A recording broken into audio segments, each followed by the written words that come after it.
9 volunteers, 7-degree water. This is Coldwater Boot Camp.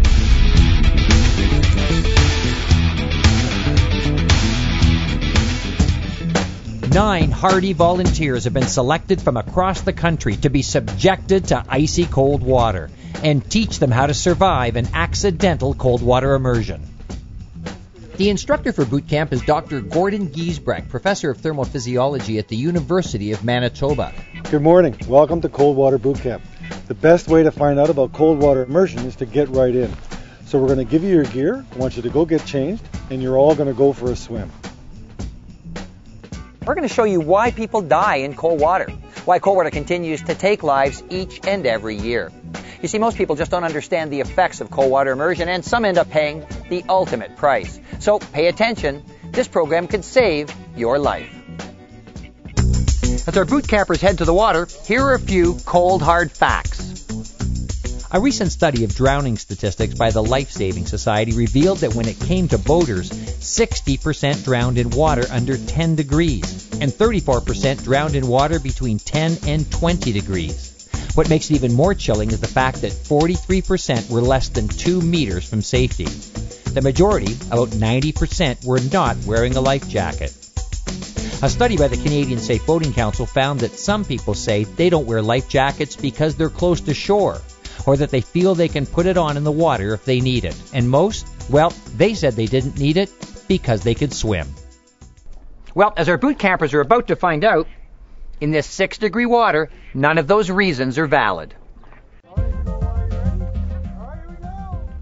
One by one, our volunteers undertook their first immersion, designed to gauge their response to cold water as they attempted to swim towards shore. Most experienced the typical gasp response and had to work at controlling their breathing. But eventually, cold, tired muscles made swimming difficult, and the rescue swimmers moved in to take them back to shore, where specially equipped emergency tents were waiting. The folks who failed quickly were very interesting because they would have drowned if they didn't have somebody to rescue them. But they weren't, again, medically hypothermic or cold. So all they had was cold muscle tissue, which didn't work. And as you get weaker, you'll fail, and then you'll drown. Well, how's it going, folks? You had a great time? I had a great day. How about you? After drying off and warming up, Dr. Giesbrecht brought the boot campers into the classroom, where they'd learn about what just happened and prepare for the next challenge with valuable information about cold water immersion. I have one question. How long do you think it would take to become hypothermic in water that was the temperature out there today? We've actually done a survey on 661 folks who come to cold-related seminars, so they're already biased a bit in that they're interested in the topic. 50% of the respondents said under 5 minutes, just becoming hypothermic. And I think, I can tell you that none of you were hypothermic today. Maybe after you got out and when you started really shivering, that was because your core temperature had an after drop. You might have dropped a degree or two, but while you were in there, probably not at all. And basically, if you go on here, like if you add that, 70% of the people who responded said 10 minutes or less. And this little block here is important because that's the right answer. It's a half an hour or more.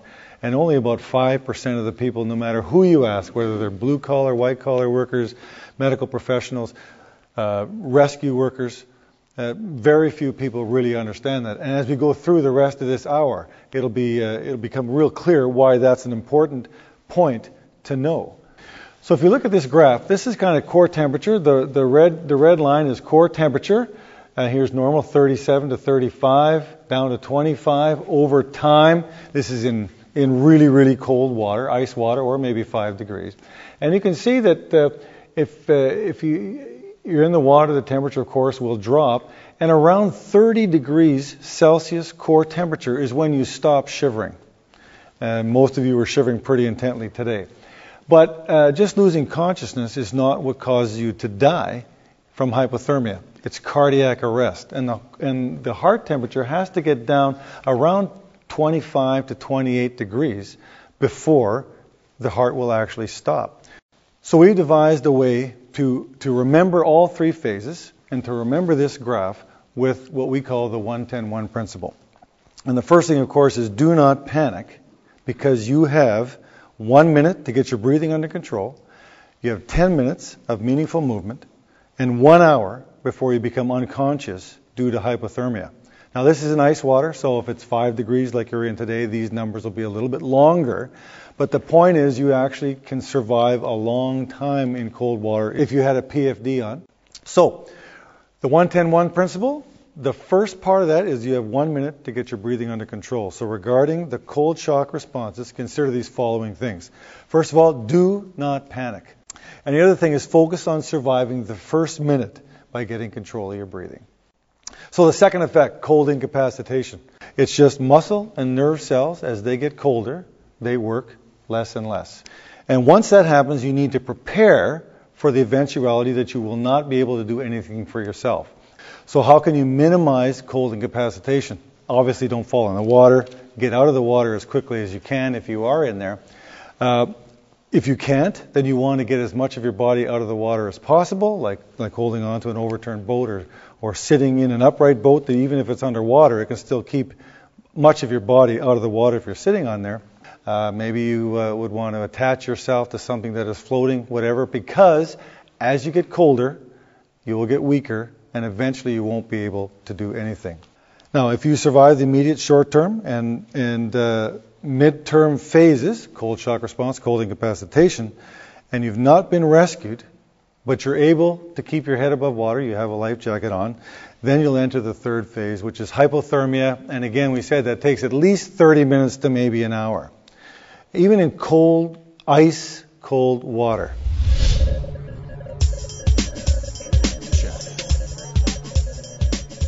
An excuse many people use for not wearing a life jacket is if they ever ended up in the water, they could put one on.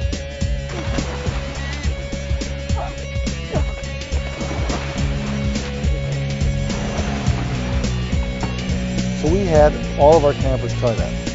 And although they all did get it on, it was difficult for all of them. Today we had our campers do several tests. Some of them are speed of movement tests, strength tests, reboarding a boat, and working a radio. And they all did it fairly well at the beginning, and then we did it again 20 and some of them 40 minutes later. And they were all pretty well able to do it, but they all commented, and you could see very obviously that it was belabored movement, it was slower, and they just had a difficult time. And indeed, a couple of the campers were not able to get into the boat. Two of our volunteers, Eric and Antoine, remained in the cold water to experience mild hypothermia. And after about an hour, the signs were clear and rescue teams swung into action.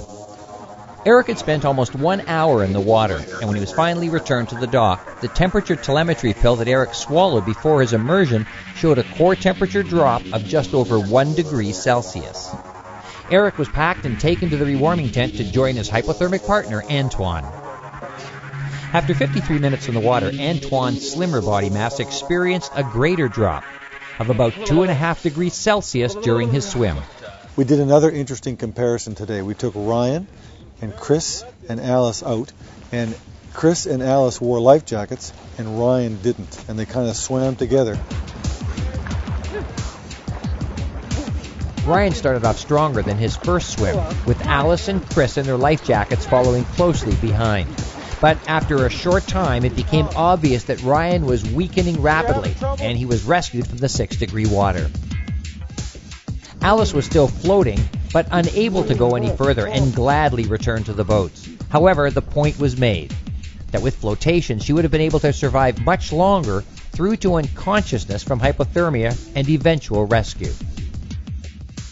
In contrast to his first 2.5-minute swim, Chris was able to control his breathing and swim confidently towards shore, covering quite a distance in the 23 minutes before being brought aboard. I think Cold Water Boot Camp has really demonstrated the 3 phases of cold water immersion. We saw lots of the cold shock, we saw lots of cold incapacitation, and we had 2 people go to hypothermia. And it took a long time to get them hypothermic. So it kind of just reinforces the 1-10-1 principle. You have 1 minute to get your breathing under control. Do not panic. You have 10 minutes or maybe 20 in this kind of water of meaningful movement. And then you have an hour, or in this case maybe 2 hours, before you become unconscious due to hypothermia. And of course, you only get to that point if you have a life jacket on. If you don't have flotation, then you will definitely die in the first 2 phases. But when you do that, you'll be perfectly normothermic. I'm going to share my story for sure, and emphasize with family, friends, and colleagues, if they experienced what I experienced this weekend, they would never, ever, ever think twice. Never think twice about wearing their life jacket. Wear your life jacket. Don't go boating alone. Don't go anywhere near cold water alone, for that matter. And just try to prepare for whatever's going to happen, because it could happen. When it comes to cold water, preparation and prevention are the keys. Try to prevent falling into cold water, but prepare in case you do with simple things like knowing how to rescue yourself or how to call for help. Knowing what to do in those first few critical minutes can mean the difference between you becoming a statistic or a survivor. And the message, well, it's clear. No matter your age, level of fitness, or ability to swim, the best way to stay safe on the water, any water, is to wear your life jacket.